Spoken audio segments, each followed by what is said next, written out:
साईश्वराय विद्महे सत्यदेवाय धीमहि तन्नः सर्वः प्रचोदयात्।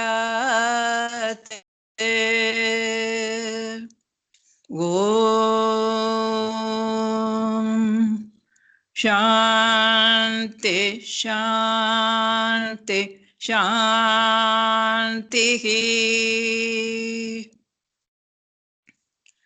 Sai Ram to all devotees attending this Satsang session. In the Bhagavad Gita Mahatmyam Stories series, we have done up to the 8th chapter. Today we start with the 9th chapter titled Rajavidya Rajaguhyam. It means the knowledge of the imperishable self is the Raja or the highest, and it is also the greatest secret hidden in one's own heart. Now let us see the Mahatmyam of the 9th chapter. Lord Shiva told Parvati, in the banks of the river Narmada, there was a place called Mahishmati. There lived a Brahmin named Madhav. He was a very learned man with the knowledge of all Vedas, Upanishads, and all scriptures. He was a very strict follower of all principles. He was invited by many people to conduct yajnas. People generously gave him gifts and money. To use up all these, he decided to perform a great yajna. In that, he was to sacrifice a goat. He bought a goat, gave it a bath with scented water, decorated it, and brought it for sacrifice. Suddenly, to everyone's surprise, the goat started talking. "O learned man, what is the use of all these yajnas? They only satisfy your desires and bind you more. The fruits of these are also exhaustible. They don't liberate you from the cycle of birth and death. In spite of doing all this, I am in this state. Take a lesson from me." The whole crowd stood speechless. The Yajnakarta Madhav stopped the ritual, went with folded hands near the goat and asked, "Who were you in your previous birth? How did you happen to be born as a goat?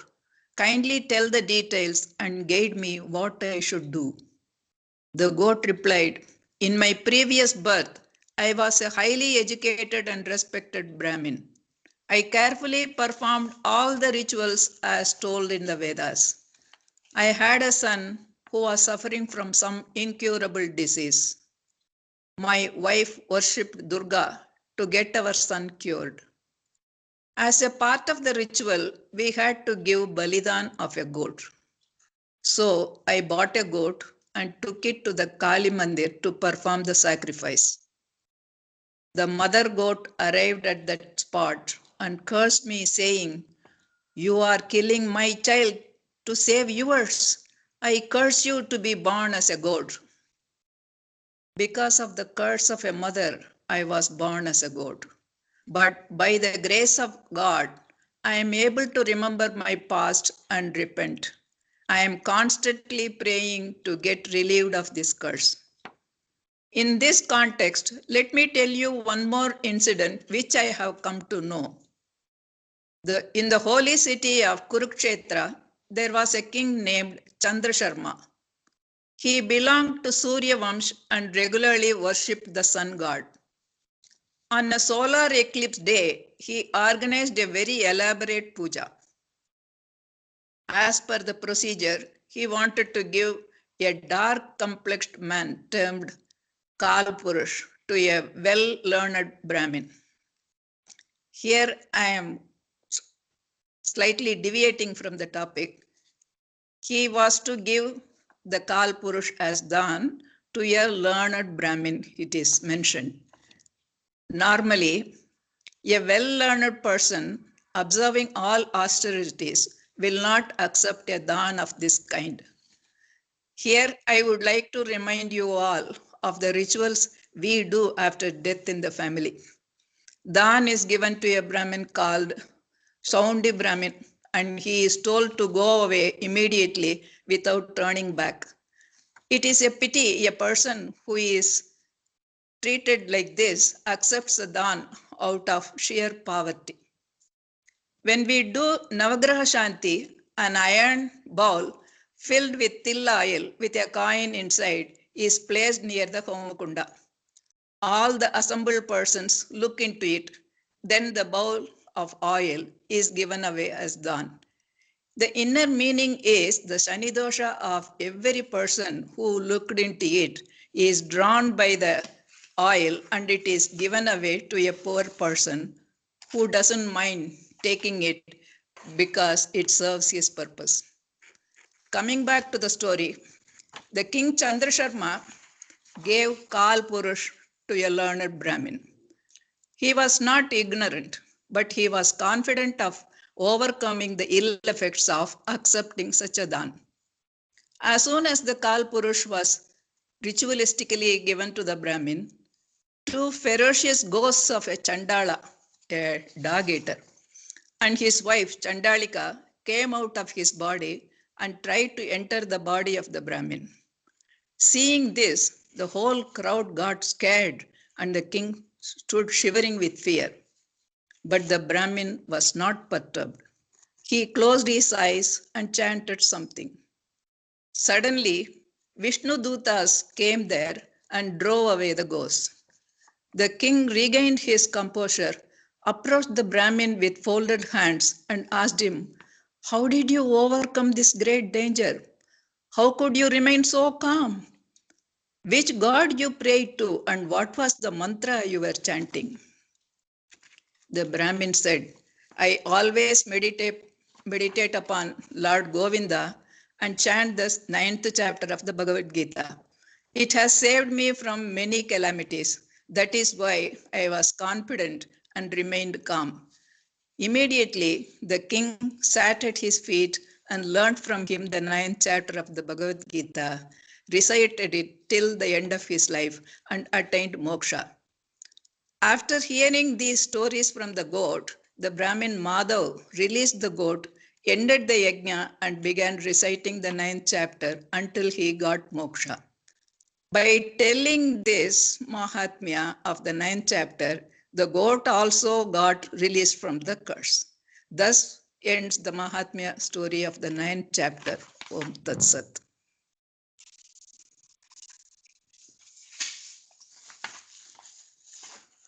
Now we go to the story of the Mahatmya of the 10th chapter, titled Vibhuti Yoga, the all-pervading nature of the Supreme Self. Lord Vishnu told Mahalakshmi, "Now you hear from Shiva himself, his own experience, the Mahatmya of the 10th chapter of the Bhagavad Gita."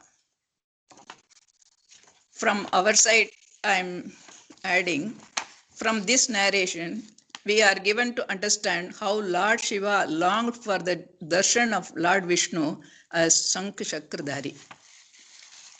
Lord Shiva told Parvati, in Kashipuri, there lived a Brahmin named Dhira Buddhi. He was devoted to me like Nandi. I followed him wherever he went and liked holding his hand. Seeing this, my devotee named Bringariti asked me, "Swami, what jap, tap, yajna, or anything else this person Dhira Buddhi did, which makes you follow him and preferring to be in his company always?" Lord Shiva told Bringariti, "Once I was in the Punnaga forest near Kailash. Enchanted by the beauty of the place, I sat on a rock for a long time. Suddenly, heavy wind started shaking the trees, breaking the branches and uprooting many trees. There was a loud noise like thunder, which echoed and made it louder. Following that, a huge black object came flying towards me. It looked as though it was a mountain with wings.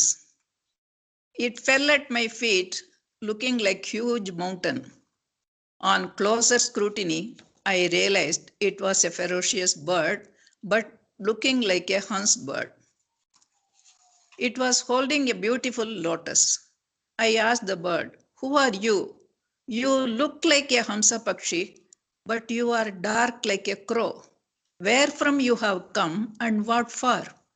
The bird started reciting long verses in praise of Shiva and said, "Let me tell you my story. I was really the Hamsa Pakshi of Brahmaji. One day I wanted to fly over hills and lakes. In Surat, there was a beautiful lake with lots of white lotuses. I came down and I was enjoying the cool waters of the lake, plucked some lotus buds and started flying very high, feeling very happy. I circled over the lake. All of a sudden, I fell down and became unconscious. After some time, when I opened my eyes, I found I had fallen near the lake and my body had become black. I was wondering within myself how I became so weak as to fall down from the sky and how I became so black. I am known for my body being as white as snow. At that time, I heard a voice from the center of the lake. It said, "Oh Hans, get up. I will tell you why you fell down and turned black." I slowly swam to the center of the lake and saw an extraordinary type of lotus bunch. There were 5 lotuses joined to form a circle, and in the center was a beautiful lotus having the face of an apsara. I went round the cluster of lotus and requested her to tell me why these things happened.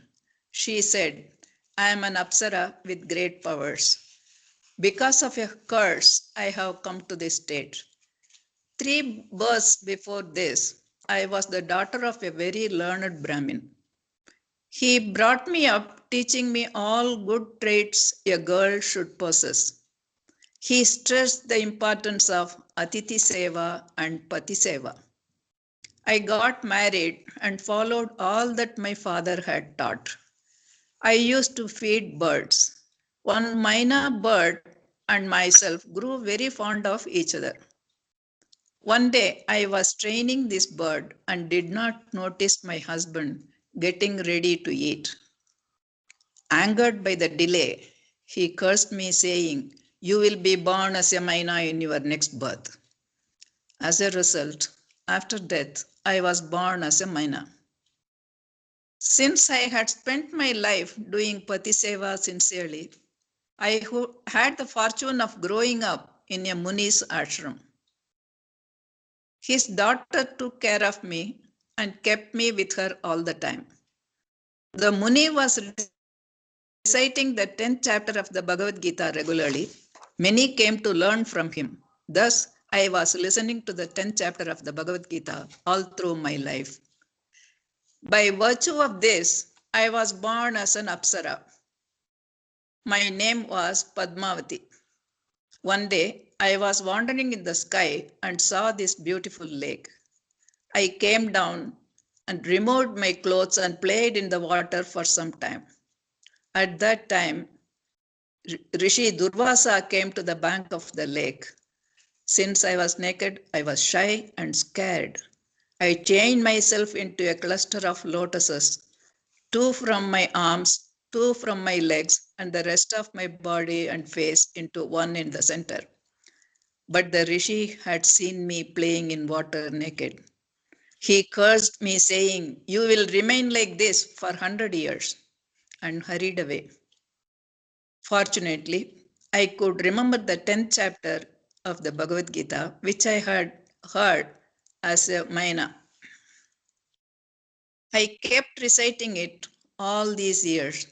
The power of this reaches up to the heavens. You could not withstand this when you flew over me. That is why you fell down and turned black.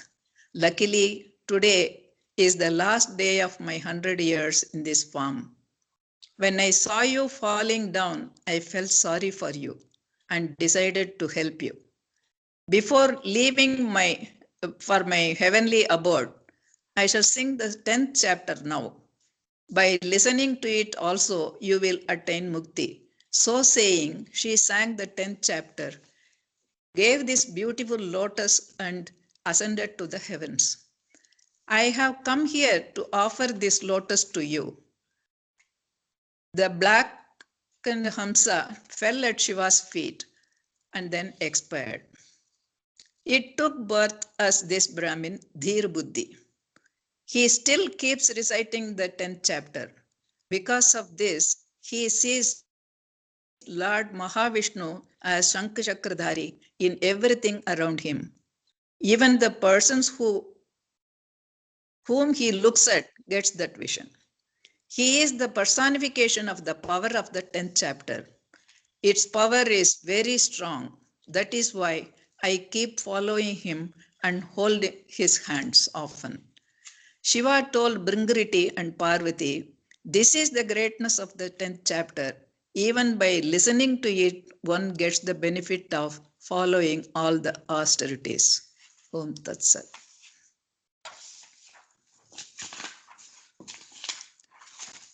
Now we go to the 11th chapter, Vishwarupa Darshana Yoga. This is about the endless cycle of creation and dissolution.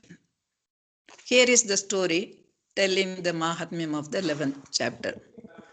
Lord Shiva told Parvati, Maheshwari, the Vishwarupa Darshana Yoga of the Bhagavad Gita is very vast. There can be no end to the splendor of this vision. There are thousands of stories related to this chapter, but I will tell you only one at this moment. In the banks of the river Pranita, there was a city named Megankar. The presiding deity of that place was Sharangapani, a form of Mahavishnu. He was known as Jagadishwara. In that city, there lived a Brahmin named Sunanda. He remained a brahmachari and was always immersed in Bhagavad Chintan. He would sit in front of the deity and chant the 11th chapter of the Bhagavad Gita, visualizing the Virat Rupa. As a result, he obtained great spiritual powers and became a Jivan Mukta. Once he started on a pilgrimage from the banks of Godavari river, covering many places in an order: Viraj Tirth, Tara Tirth, Kapila Sangam, Ashta Tirth, Kapila Dwar, Nrisimhavan, Ambikapuri, Karastanpur, and reached a place called Vivah Mandap. It was night by then.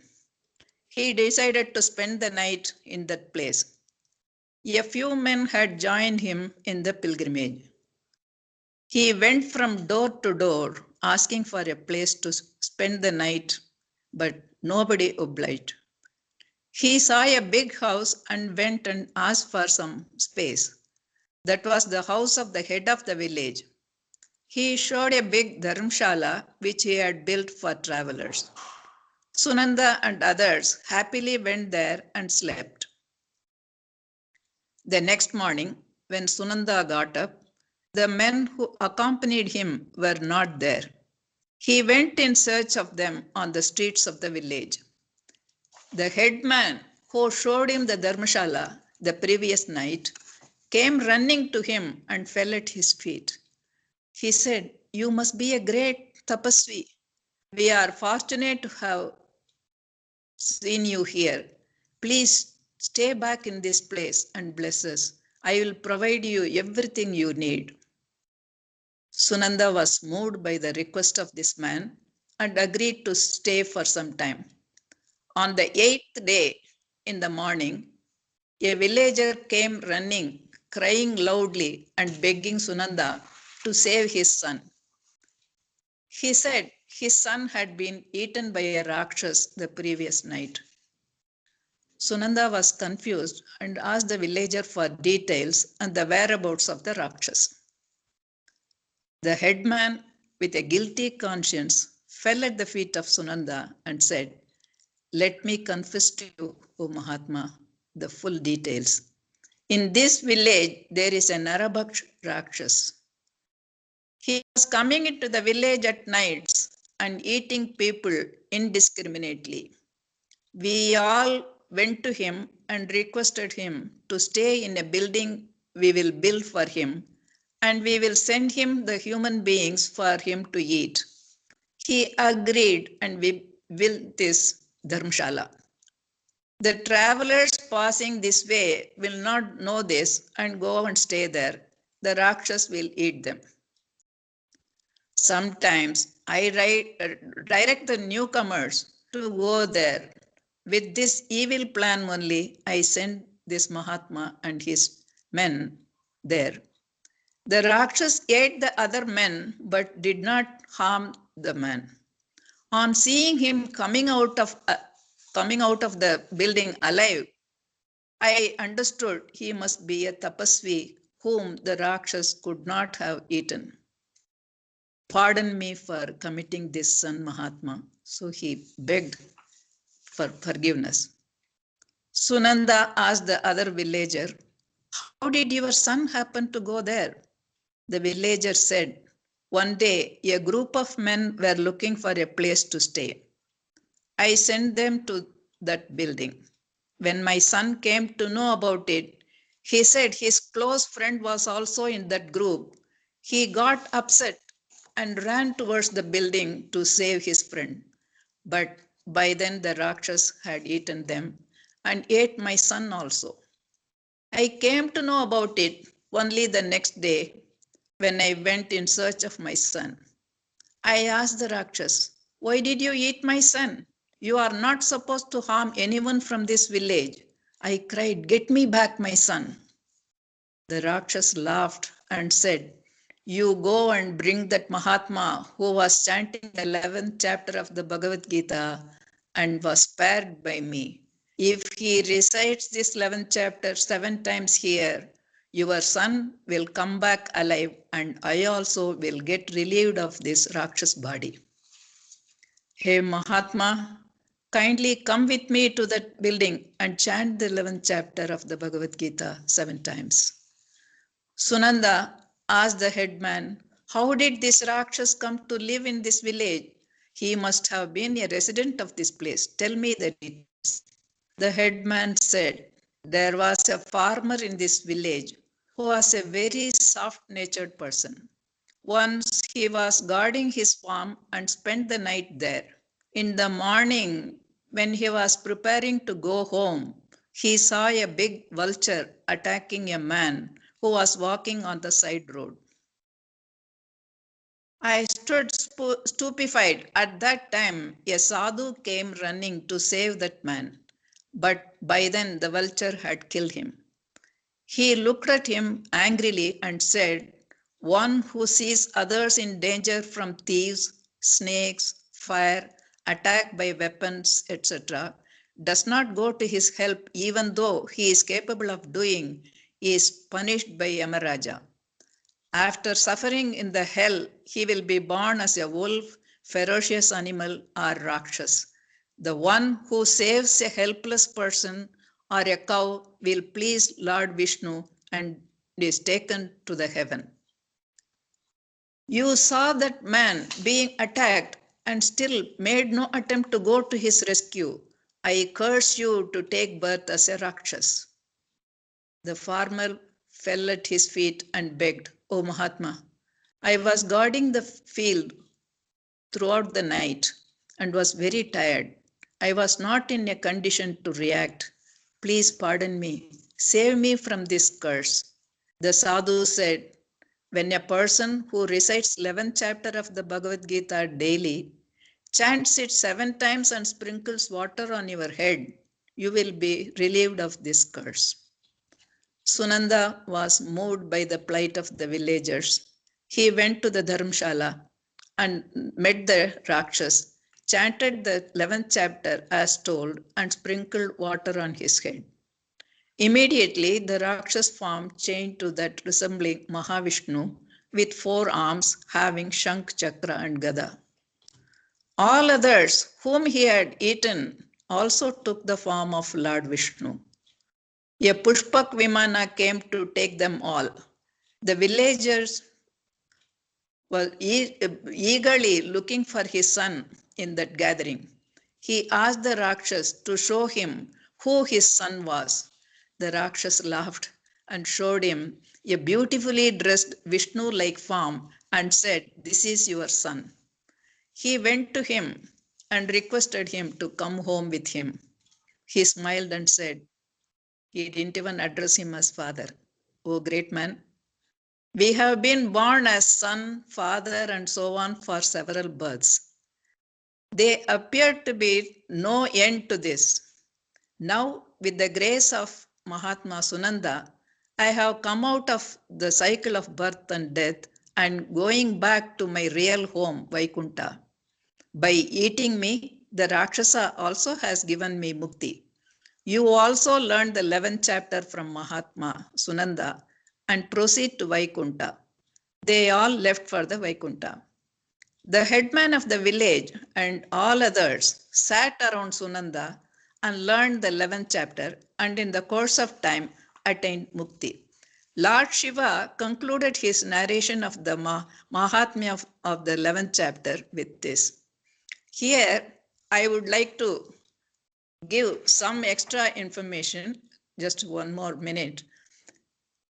We came to know the Rakshasa and hundreds of others obtained the form of Vishnu on hearing the 11th chapter. This type of mukti is known as Sarupya mukti, that is getting the form resembling that of the god. Other stages are Salokya, Samipya, and Sayujya. Salokya is being born in the loka where the god resides or incarnates.